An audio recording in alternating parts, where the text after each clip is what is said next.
చతుర్థి రోజున వినాయకుడిని ఇలా జమ్మి ఆకులతో పూజించడం ద్వారా కోరిన కోరికలు నెరవేరుతాయి. సంకష్టహర చతుర్థి వినాయకుడిని భక్తి శ్రద్ధలతో పూజించడం ద్వారా ఈతి బాధలు తొలగిపోతాయి.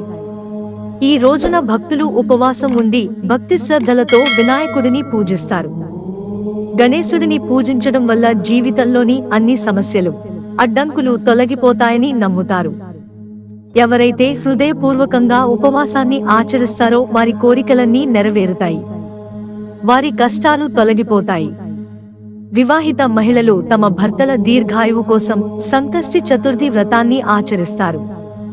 అలాగే చతుర్థి రోజున వినాయకుడికి గరిక మాల సమర్పించడం ద్వారా సర్వాభీష్టాలు చేకూరుతాయి. మార్గశీర్ష మాసంలో వచ్చే చతుర్థిని రోజున ఉపవాసం పాటించడం, గణేశుడిని పూజించడం వలన జీవితంలోని అన్ని సమస్యల నుండి విముక్తి లభిస్తుంది.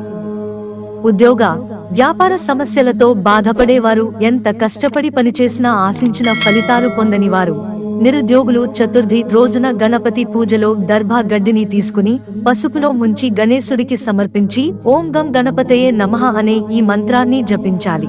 విద్యార్థులు మంచి చదువు, జ్ఞానం కోసం గణపతిని జమ్మి ఆకులతో పూజించాలి. అంతేకాదు, ఇలా జమ్మి ఆకులను గణపతికి సమర్పించే సమయంలో ఓం శ్రీ గణేశాయ నమః అనే ఈ మంత్రాన్ని జపించాలి. గణేశుడిని పూజించే వ్యక్తులు ఆయనకు లడ్డూలు, పండ్లు, కొబ్బరికాయలను నైవేద్యంగా సమర్పిస్తారు.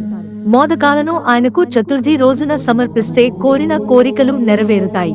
మిత్రులారా, ఛానల్ సబ్స్క్రైబ్ చేసుకోవడం మర్చిపోకండి. ధన్యవాదాలు.